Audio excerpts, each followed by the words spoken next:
मन्त्रिसभानि ककचाबमुंग काइबरै चिचार बुकचा आचकथाय सुपुंनानि खबै जुदा जुदा कक रनति ककचाब जाखा लाइथनाय स्रांसल हास्ते मन्त्रिसभाव ककचाब जाखा आ ककचाबमुंग नांगुकमानि कक रनति ककचाब लायखा आरनि बिसिंग अंखा हास्ते हापांनि सागदुक नुकुं हामक्राय तांपेदेग खरक थाम चिनै जूनियर ड्राइवर रौनि बुकचा आचकथाय सुपुंनानि बागै ककचाब जाखा ड्राइवर रौनि बुकचा आचकथाय सुपुंजाकनाय नडल तांपेदेग तै बेरायखिरि तांपेदेगनि बिसिं सांग्रंशाल सेक्रेटारियेट कक्तमा थुनानि बस्कांग अभायन शाखा हास्ते मन्त्रिसभानि खुकफा बेरायखिरि तांबेदनि मन्त्री Sushant Chaudhary Revenue Department proposal for filling up of 10 revenue inspectors revenue দপ্তরের 10 জন রেভিনিউ ইন্সপেক্টর নিয়োগ করা হবে। গতকাল ক্যাবিনেট মিটিংয়ে সেই সিদ্ধান্ত গ্রহণ করা হয়েছে। টিপিএসসির মাধ্যমে সেই নিয়োগ প্রক্রিয়া সম্পন্ন হবে। 10 vacant post of revenue inspector আমাদের রেভিনিউ দপ্তরের অধীন টিপিএসসি সেই নিয়োগ প্রক্রিয়া সম্পন্ন করবে। গতকালকে ক্যাবিনেট বৈঠকে সেই সিদ্ধান্ত গ্রহণ করা হয়েছে। পাশাপাশি proposal for filling up of 6 number of assistant survey officer revenue দপ্তরের অধীন assistant survey officer group B gazetted through TPSC নিয়োগ করার সিদ্ধান্ত সেখানে গ্রহণ করা হয়েছে। 10 জন আরআই রেভিনিউ ইন্সপেক্টর এবং 6 জন assistant survey officer সবটাই টিপিএসসি মাধ্যমে নিয়োগ প্রক্রিয়া সম্পন্ন হবে রেভিনিউ দপ্তরের অধীনে। আমাদের সিদ্ধান্ত গ্রহণ করা হয়েছে। আপনারা জানেন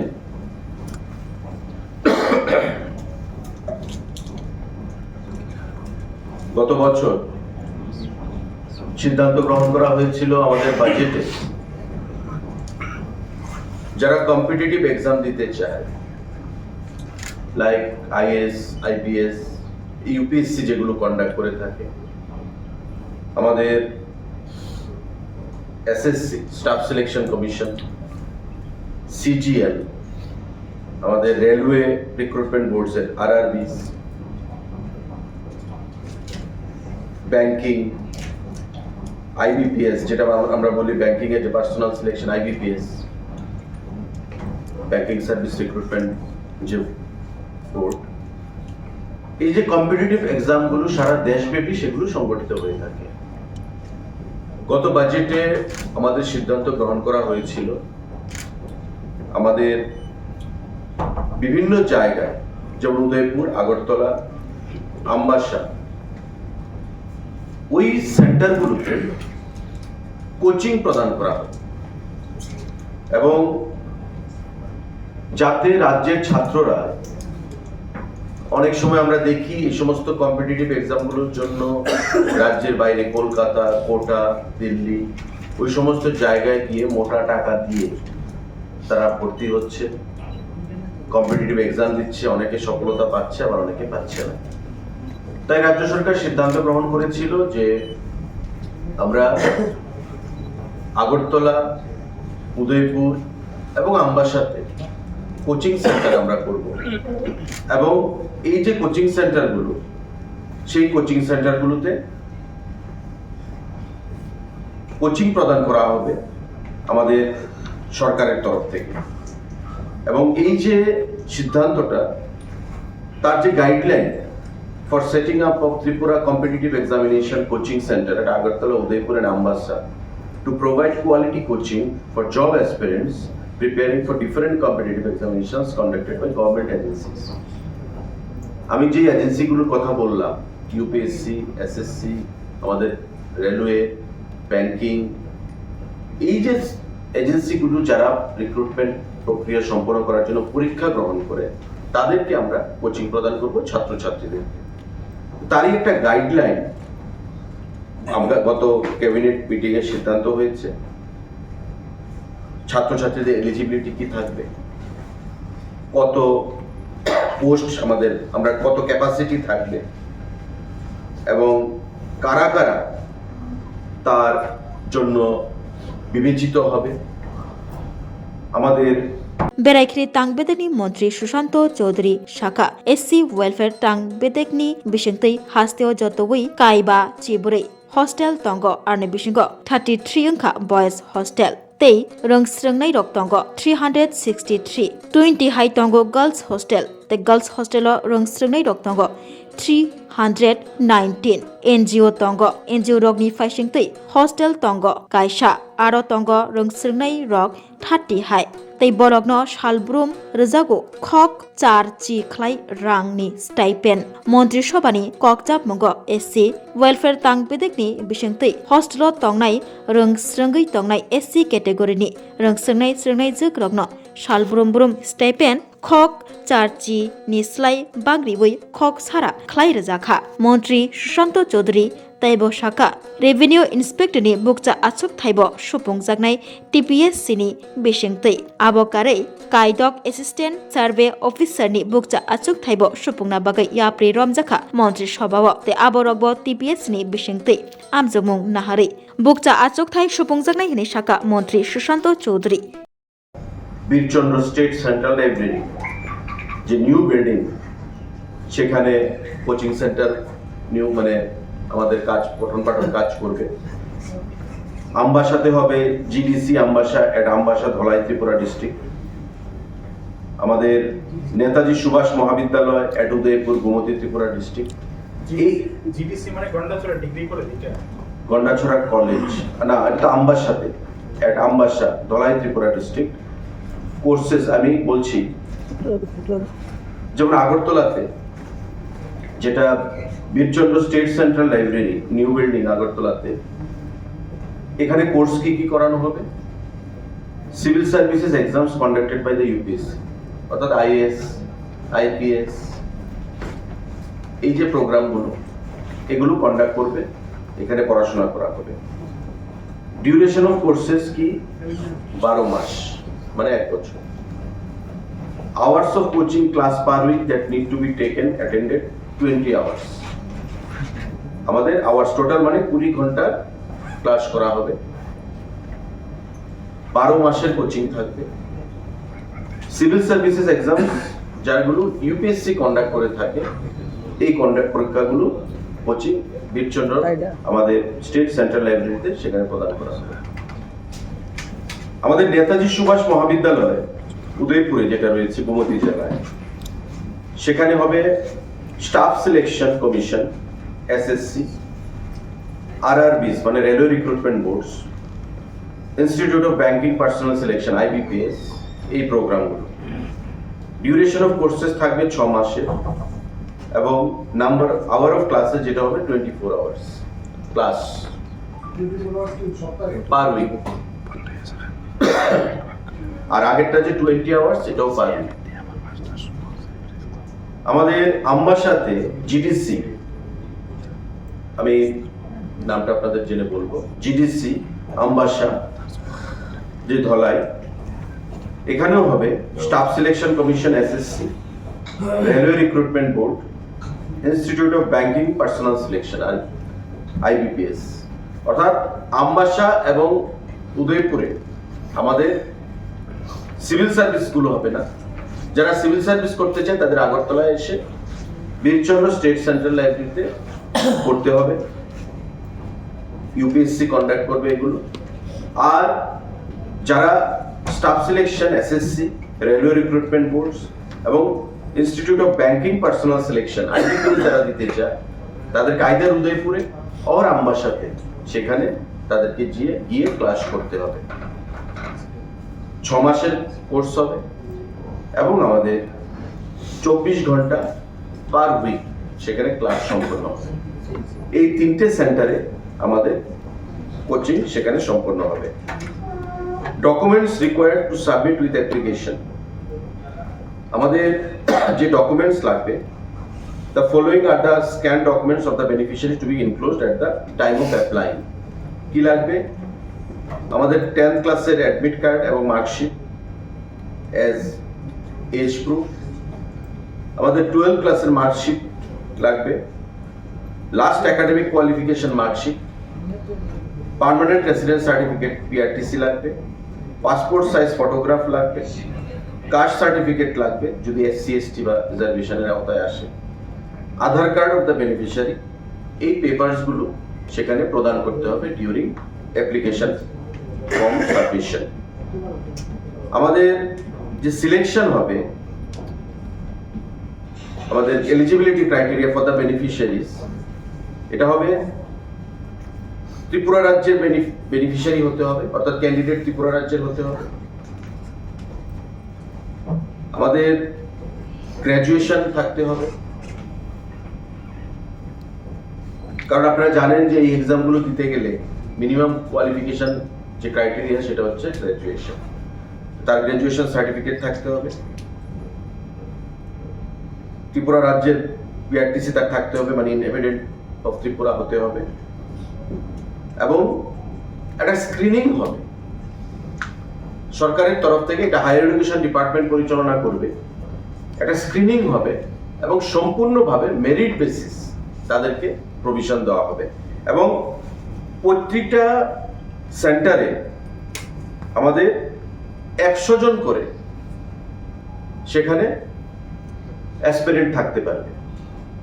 the number may increase or decrease depending upon the requirement. কিন্তু সিদ্ধান্ত যেটা হয়েছে যে প্রতিটা সেন্টারে 100 জন করে আমাদের ক্যান্ডিডেট আমরা নেব, অর্থাৎ 3টা সেন্টারে 300। ইউপিএসসি যারা দেবে এই সেন্টারে 100, আগরতলা সেন্টারে, এবং উদয়পুর এবং আমবাসা সেন্টারেও 100 করে যারা স্টাফ সিলেকশন বা আইবিপিএস বা ব্যাংকিং যে পরীক্ষাগুলো দেবে তাদেরকে 100 করে সেখানে কোটা প্রতিটা সেন্টারে থাকবে। এটা এমন নয় যে এটা ফিক্সড, এটা বাড়তেও পারে, এটা কমতেও পারে। আর সম্পূর্ণভাবে যে আমাদের সিলেকশন সেটা সম্পূর্ণভাবে মেরিট বেসিস।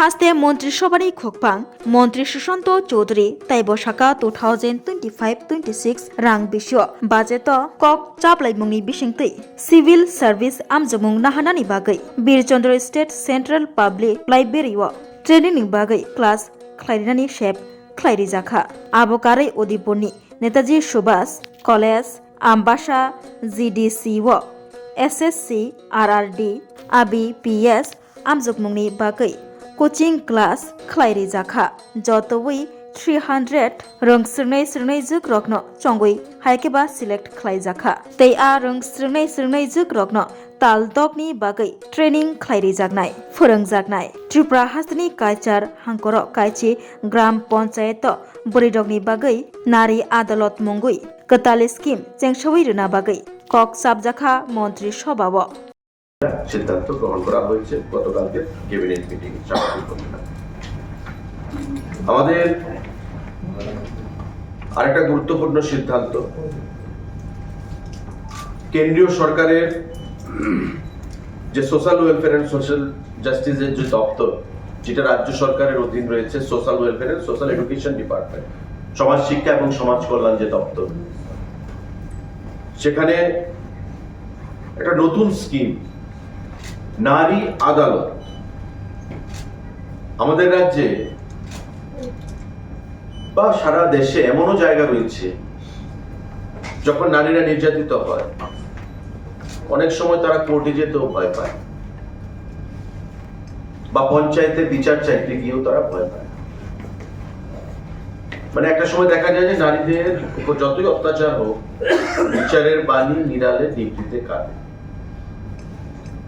তার থেকে আমরা যে ওমেন এম্পাওয়ারমেন্টের কথা বলি, এবং আপনারা জানেন যে ওমেন এম্পাওয়ারমেন্টকে আরো শক্তিশালী করার জন্য 33% রিজার্ভেশন আমরা ভারত সরকার সিদ্ধান্ত নিয়েছে, এবং আমাদের রাজ্যেও 3-tier পঞ্চায়েত সিস্টেমে 50% অধিক আমাদের রিজার্ভেশন রয়েছে, জেলা পরিষদ, পঞ্চায়েত সমিতি এবং গ্রাম পঞ্চায়েতে।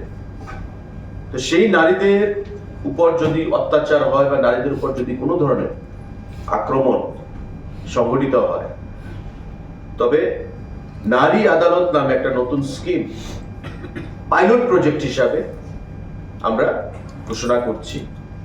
এবং টু স্টার্ট উইথ শুরুয়াতটা আমরা করব রাজ্যের 10টা পঞ্চায়েতে। কোন কোন সেই পঞ্চায়েত?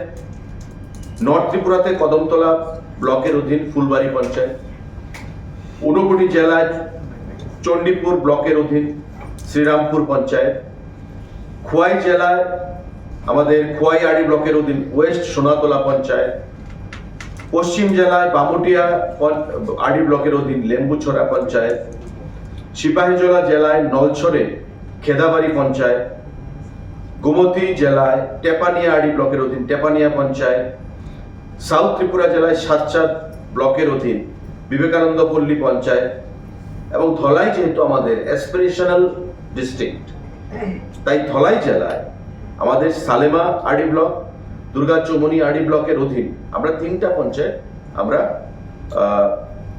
মানে সিদ্ধান্ত নিয়েছি। সিঙ্গানলা পঞ্চায়েত, হালাহালি পঞ্চায়েত, নর্থ হালাহালি পঞ্চায়েত, অর্থাৎ 10টা পঞ্চায়েতে এই যে নারী আদালত as a case study pilot project হিসাবে আমরা সূচনা করব। সেখানে একটা কমিটি থাকবে, ম্যাক্সিমাম 9 জন।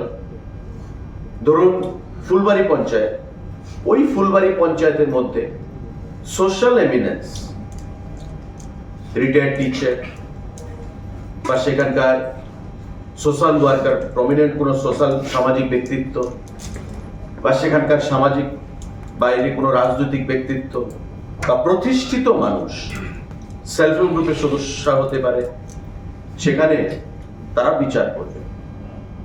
মানে নারী আদালত, যে নারী আক্রান্ত সে ওই পঞ্চায়েতে বিচার চাইবে, ওই যে বডিটা থাকবে 9 জনের ম্যাক্সিমাম, সেই বডিটা সেখানে বিচার করবে। আমাদের যেমন মহিলা কমিশন রয়েছে, মহিলা কমিশনের যিনি চেয়ারপারসন হন ওনার অধীন মেম্বাররা রয়েছে, ঠিক তেমনি পঞ্চায়েতেও নারী আদালত বলে ভারত সরকারের এটা একটা স্কিম। রাজ্য সরকারকেও বলা হয়েছে যে পাইলট প্রজেক্ট হিসাবে 10টা পঞ্চায়েতকে বাছার জন্য, আমি যে পঞ্চায়েতগুলোর নাম বললাম সারা রাজ্যের প্রতিটা জেলায় বিভিন্ন ব্লকের অধীন, সেই পঞ্চায়েতগুলোতে আমরা কেস স্টাডি হিসেবে পাইলট প্রজেক্ট হিসেবে আমরা সেই স্কিমটাকে শুভ সূচনা করব। এটা ক্যাবিনেটে সিদ্ধান্ত গ্রহণ করা হয়েছে। এটা সম্পূর্ণটাই মহিলাদের উপর যেন কোনো অত্যাচার সংগঠিত না হয় বা নারীদের উপর অত্যাচারকে যেন আমরা একদম জিরোর মধ্যে নিয়ে আসতে পারি, জিরো টলারেন্সে, সেই জিনিসটা করার জন্য এই নারী আদালত বলে মহিলাদের সশক্তিকরণের জন্য এই স্কিম ভারত সরকার ঘোষণা করেছে এবং গতকাল ক্যাবিনেটে রাজ্য সরকারের তরফ থেকে এটা গ্রহণ করা হয়েছে। আগামী দিনে দপ্তরের তরফ থেকে আরো কি নোমেনক্লেচার বা মোডাস অপারেন্ডি থাকবে সেটা দপ্তরের থেকে সেটা সিদ্ধান্ত গ্রহণ করা হবে। বিচার করতে হচ্ছে যারা বেকার যুবক যুবতীরা, একটা আছে ট্যাগ আর একটা হচ্ছে পুলিশের এক্সিকিউটিভ পদে, তাদের জন্য কি কোনো রকম এখানে আলোচনা হয়েছে ক্যাবিনেটে তাদের নিয়োগের ব্যাপারে? আরেকটা প্রশ্ন, প্রতিদিন 2-1 দিন আগে আপনি বাংলাদেশের হাই কমিশনের সাথে আপনি দেখা করেছেন, ত্রিপুরার যে রেল যোগাযোগটা এটা কবে নাগাদ কলকাতা থেকে বাংলাদেশের যাওয়াটা কবে থেকে শুরু হবে, এরকম কোনো প্রস্তাব এসেছে? দেখুন, বাংলাদেশের অ্যাসিস্ট্যান্ট হাই কমিশনার গতকাল আমার অফিসে এসেছিলেন, অ্যাপয়েন্টমেন্ট নিয়ে এসেছিলেন এবং এটা সৌজন্যমূলক সাক্ষাৎকার বলতে পারবে, বিভিন্ন বিষয় আলোচনায় উঠে এসছে এবং আমরা যেমন আশাবাদী উনিও আশাবাদী। উনি বাংলাদেশ সরকারের প্রতিনিধি ত্রিপুরা রাজ্যে, পরিষ্কার ভাষায় উনি আশা ব্যক্ত করেছেন যে আগামী দিনে আমাদের ভারত বাংলার যে মৈত্রী, ভারত সরকার, আমাদের প্রধানমন্ত্রী, আমাদের মুখ্যমন্ত্রী, আমরা যেটা চাইছি যে দ্বিপাক্ষিক সম্পর্ককে আরো উন্নত করতে, ব্যবসা বাণিজ্য সংস্কৃতি আদান প্রদানের মাধ্যমে উনিও সেই জিনিসটাতেই জোর দিয়েছেন। রেলের বিষয়টা দুদেশের সরকারের উপর নির্ভর করবে। মাত্র সরকার গঠন হয়েছে, বিগত 4-5 দিন আগে সরকারের শপথ গ্রহণ অনুষ্ঠানও হয়েছে। তো স্বাভাবিকভাবেই সরকারের এখন প্রায়োরিটি থাকবে যে বিগত সরকারের যে উন্নয়নমূলক কাজগুলো আছে সেটাকে ত্বরান্বিত করে সামনের দিকে এগিয়ে নিয়ে যাওয়া, এবং ভারতবর্ষের সরকারও আমরা সেই জিনিসটাই চাইছি।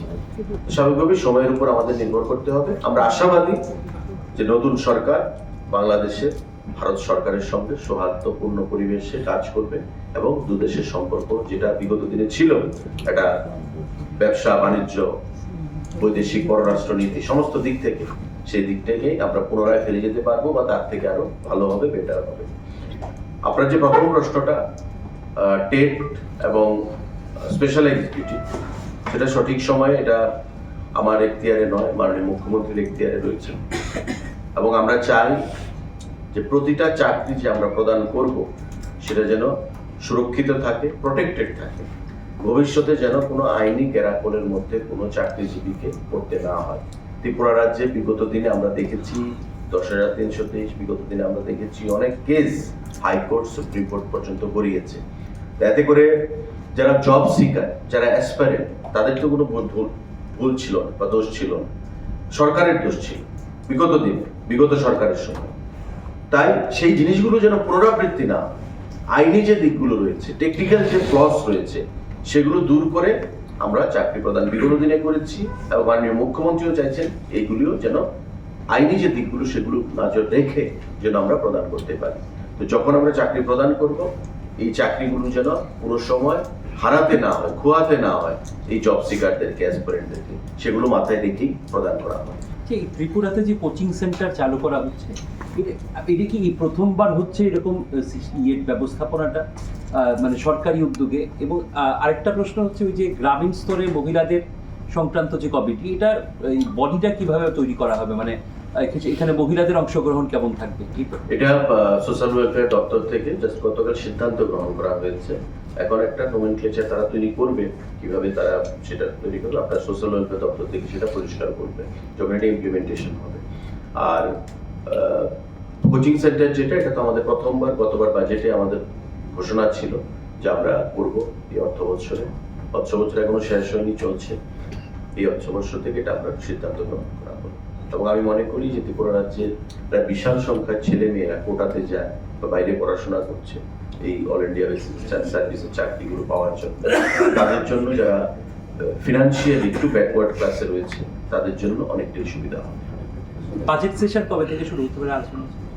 মোস্ট প্রবাবলি মার্চ মাসে, মোস্ট প্রবাবলি, যেটা এখনো বিএসসি বসেনি, আমি অফ দ্য রেকর্ড বলছি, most probably second week of March. Faculty নিয়োগের বিষয়টা নোমেনক্লেচারের উপর নির্ভর করবে, ফ্যাকাল্টি কোচিং সেন্টারে। হ্যাঁ, এটা এসওপি কি হবে, এটা হায়ার এডুকেশন দপ্তর থেকে করছে। স্যার একটা বিষয় আমি বলে দিই, আপনি বললেন যে টেট উত্তীর্ণ বা স্পেশাল এক্সিকিউটিভ যারা আছে, বারংবার তারা একটাই কথা বলছে, ঠিক আছে আপনি যেটা বললেন এটাও আমরা শুনলাম, এরা বলছে যে আমাদের তো বয়স উত্তীর্ণ হয়ে যাচ্ছে। আমরাও দেখেছি যখন খবর করতে যাই তখন এরা বয়স উত্তীর্ণ হয়ে গেছে। তাদের উদ্দেশ্যে আপনি কি বলবেন যে আমরা বয়স উত্তীর্ণ হলে তো আর চাকরি হবে না, তাহলে আমরা অন্যদিকেও কোথাও না কোথাও অন্যদিকে ট্রাই করতাম। তারা বারংবার এইটা সংবাদ মাধ্যমে বলে থাকে, আপনি কি বলবেন? দেখুন, আমি আগেই বলেছি এটা আমার দপ্তরের এখতিয়ার নয়। আমি আজকে ক্যাবিনেট ব্রিফিং এর জন্য এসেছি, ঠিক আছে? আর এই বিষয় নিয়ে এডুকেশন দপ্তর ভালো বলতে পারবে, মাননীয় মুখ্যমন্ত্রীর এখতিয়ারভুক্ত রয়েছে এই বিষয়গুলো। তারপর আমি বলছি যে সমস্ত জিনিসই আমাদের সরকার যখন চাকরি প্রদান করবে, তারা আইনি সমস্ত বিষয় দেখে পুঙ্খানুপুঙ্খভাবে চাকরি প্রদান করবে। এবং প্রতিটি ক্ষেত্রে টেট বলুন, স্পেশাল এক্সিকিউটিভ বলুন, টিপিএসসি বলুন, কোনো অবস্থাতে যেন চাকরি খোয়াতে না হয়, কেস যেন না হয়, সেই বিষয়গুলো দেখে চাকরি প্রদান করেছে। নিশ্চয়ই জটিলতা রয়েছে, সেই জটিলতাগুলো নিরসনের জন্য চেষ্টা চলছে। এখন বয়স তো দেখুন কারোর জন্য আটকে থাকবে না, এই জিনিসগুলো আমাদের বুঝতে হবে। বয়স কারোর জন্য আটকে থাকবে না। আবার আমাদের সিস্টেমে আমাদের চাকরির যে বয়স সীমা, সে বয়স সীমা একটা ধার্য রাখা হয়েছে। জেনারেলের জন্য 40, এসসি এসটির জন্য 45। তো সেই জিনিসটা মাথায় রাখতে হবে। সমস্ত কিছু বিচার করেই সরকার সিদ্ধান্ত নেবে, দপ্তর সিদ্ধান্ত নেবে। ওয়ার্ডের সঙ্গে এটা আমরা বলি যে গ্রামীণ সালিসি, যেটা আমরা বলি সে গ্রামীণ সালিসি, সেটা সংগঠিত হবে। কারণ আমরা অনেক সময় কি দেখি যে panchayat is an elected body represented by few leaders from a particular political party. তো এখানে স্বাভাবিকভাবেই সালিসি যখন হয় তখন অনেকে বলে যে বায়াসনেস রয়েছে।